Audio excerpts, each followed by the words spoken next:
राज्य की व्यवस्था को सुदृढ़ बनाने के लिए और पुलिस को एक अच्छी कहीं न कहीं छोटी मोटी सौगात दी है। और राज्य में और देश में जो क्राइम बढ़ रहे हैं, विशेषकर जो साइबर क्राइम के लिए प्रत्येक जिले में जो व्यवस्था की है, उसके लिए धन्यवाद देना चाहेंगे। सभापति महोदय, पुलिस विभाग का एक आदर्श वाक्य है, सेवार्थ कटिबंध, मतलब सेवा के लिए हमेशा प्रतिबद्ध रहेंगे। और हर थाने में हर जगह एक लाइन लिखी होती है कि अपराधियों में डर, आम जन में विश्वास।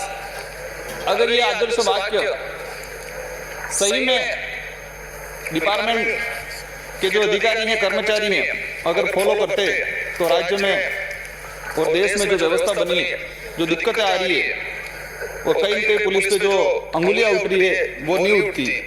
माननीय सभापति महोदय, मैंने एक बार एक कहानी पढ़ी थी। इस कहानी में लिखा गया था कि देश आजाद होने से पहले अंधा कानून हुआ करता था। उसमें लिखा गया था कि जो राजा हुआ करता था वो राजा सेनापति को कहता, मतलब दिन होता था, दिन में वो राजा सेनापति को कहता कि ये दिन नहीं, ये रात है। तो वो सेनापति कहता कि यस सर, ये दिन नहीं, रात है।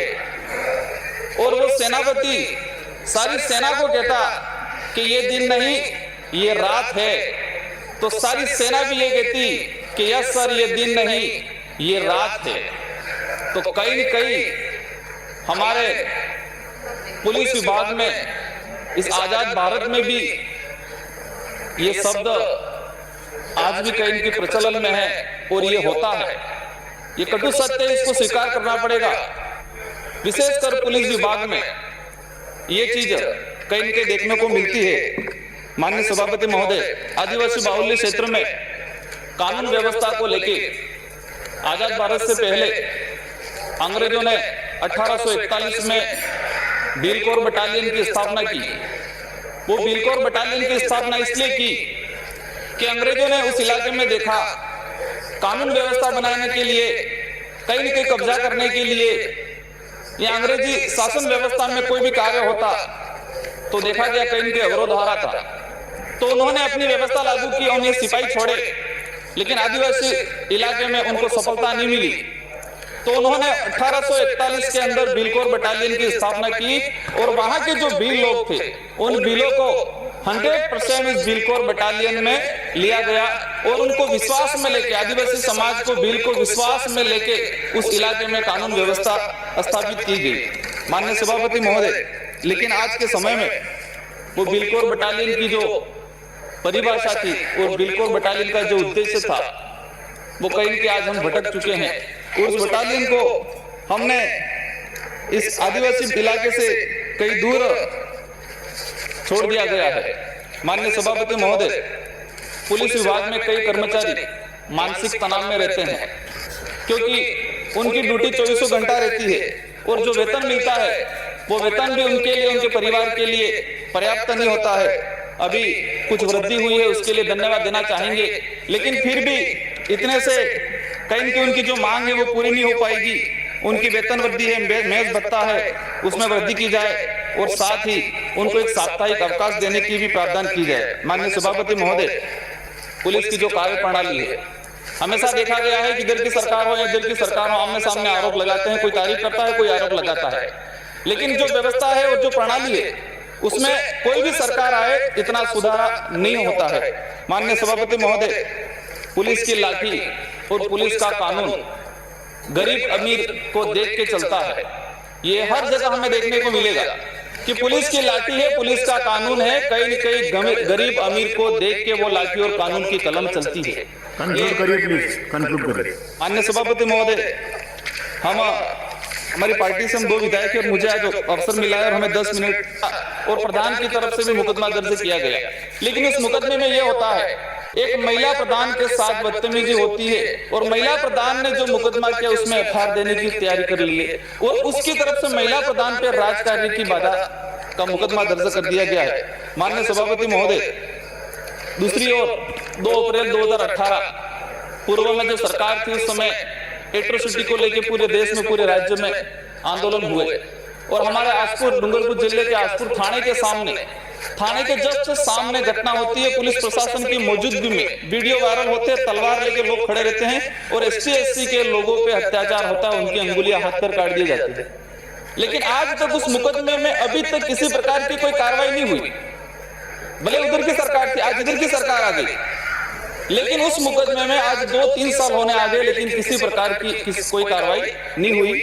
माननीय सभापति महोदय, आज देश में हर जगह बजरी को लेकर देखे जाए, भ्रष्टाचार को लेकर देखा जाए तो कहीं न कहीं ये वारदातें बढ़ती जा रही है और उसी अनुरूप हमारे इलाके में आजपुर थाने के अंदर ही पुलिस बजरी का ट्रक लेके आ जाती है थाने के अंदर और थाने से कुछ लोग आते हैं, थाने के जितने कार्मिक थे, पुलिसकर्मी थे, उनको डरा धमका के थाने के अंदर से डंपर निकाल के लेके भाग जाते हैं।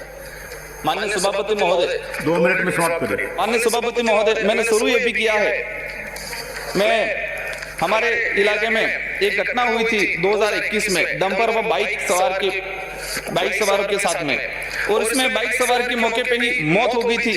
लोगों ने वहां पर माहौल खड़ा हो गया, मतलब थोड़ा भीड़ भाड़ हो गया और उसमें मुकदमा हो गया और उस मुकदमे में आज तक लोगों को डराया धमकाया जा रहा है। माननीय सभापति महोदय, एक दरियावत विधानसभा में दरियावत थाने की घटना थी।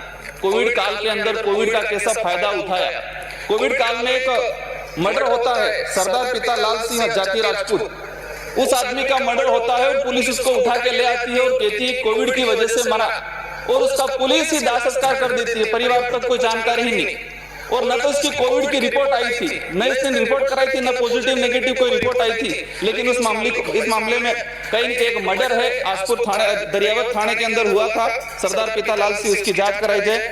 माननीय सभापति महोदय, हमारे दंबोला थाना क्षेत्र के अंतर्गत अभी कई सदस्यों ने भी मांग उठाई थी FSL रिपोर्ट को लेकर।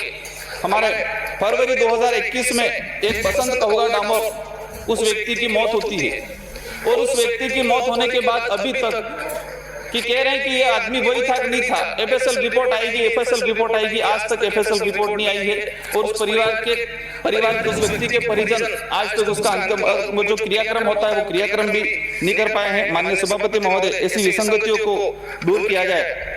माननीय सभापति महोदय, अभी हमारे पुलिस डिपार्टमेंट को सुदृढ़ करने के लिए एक पुलिस मित्र और CLG का विशेष करके गठन होता है। मैं विधायक बनने के बाद कई थानों में हमने देखा कि CLG के सदस्य कौन होते हैं। जिस थाना इलाका है, थाना इलाके में जितने जो जनसंख्या है वो किस वर्ग के लोगों की जनसंख्या है, उसके हिसाब से CLG के अंदर सदस्य होने चाहिए। मैंने देखा, पूछा कितने सदस्य हैं, एक व्यक्ति ऐसा मिला। माननीय सभापति महोदय, मेरा समय शायद पूरा नहीं हो, मुझे 10 मिनट मिले गए हैं। माननीय सभापति महोदय, मैं CLG की बात कर रहा था कि जिस इलाके में जो जनसंख्या है उस अनुरूप एक तरफ नियम कहता है कि किसी पार्टी का पदाधिकारी CLG का सदस्य नहीं होना चाहिए, लेकिन अधिकतर थानों में CLG के जो सदस्य है कई की पार्टी विशेष के लोग जुड़े हुए और उनकी वजह से अपराध बढ़ते हैं। माननीय सभापति महोदय, पुलिस मित्र जो लगाए गए हैं, अच्छी बात है, पुलिस मित्र होने चाहिए, पुलिस को मदद मिले, लेकिन वो उस पुलिस मित्र की ड्रेस में क्या काले कारनामे करते थे। हमारी तरफ से कोई स्पष्ट गाइडलाइन नहीं है। एक बेरोजगार आदमी पुलिस मित्र लग गया, 6-7 साल तक रेगुलर काम कर रहा है, न उसको भुगतान दिया जा रहा है, तो क्या वो फ्री में काम कर रहा होगा? वो काले कारनामों में लिप्त रहता है, वो शराब तस्करी है, ऐसी घटनाओं में ऐसे लोगों से टच में रहता है। माननीय सभापति महोदय, हमारे राज्य में, हमारे इलाके में भी देखा गया है कि भ्रष्टाचार का मामला हो, ACB का या फिर जिला स्पेशल टीम होती है, तो जो अपराध प्रवृत्ति के लोग होते हैं, विशेषकर ये भ्रष्टाचार के अधिकारी जो लोग होते हैं। चंद्रपाल सिंह आ गया। माननीय सभापति महोदय, हमें मेरे 1 मिनट का रहा है, मैं समाप्त करूंगा। माननीय सभापति महोदय, ये अनुसूचित क्षेत्र में जो पुलिस भर्तियां की जा रही है, उस पुलिस भर्तियों में कई के आदिवासी बाहुल्य क्षेत्र के जो लोग हैं, ST/SC के जो लोग हैं, उनके साथ अन्याय किया जाता है। मैं एक भर्ती का हवाला देना चाहूंगा। 2019 में जो भर्ती हुई थी उसमें 157 पद कुल थे, उसमें से 158 पद अनारक्षित पद थे। उस अनारक्षित पदों पे एक भी रिजर्व कैटेगरी का व्यक्ति नहीं लिया गया। 2013 से अब तक कई भर्तियां हुई, इस कई भर्तियों में अनारक्षित सीटों पे रिजर्व कैटेगरी के बच्चों को दिया जाता है। ये कई बार देखा गया, ये हमेशा अन्याय हुआ उस इलाके के साथ, भले उनकी सरकार देर की सरकार रही हो। माननीय सभापति महोदय, आपने मेरे जो वक्तव्य कुछ बिंदु रह गए थे, लेकिन मैं चाहूंगा कि मैं टेबल कर दूंगा और आदिवासी इलाके में एक दहेज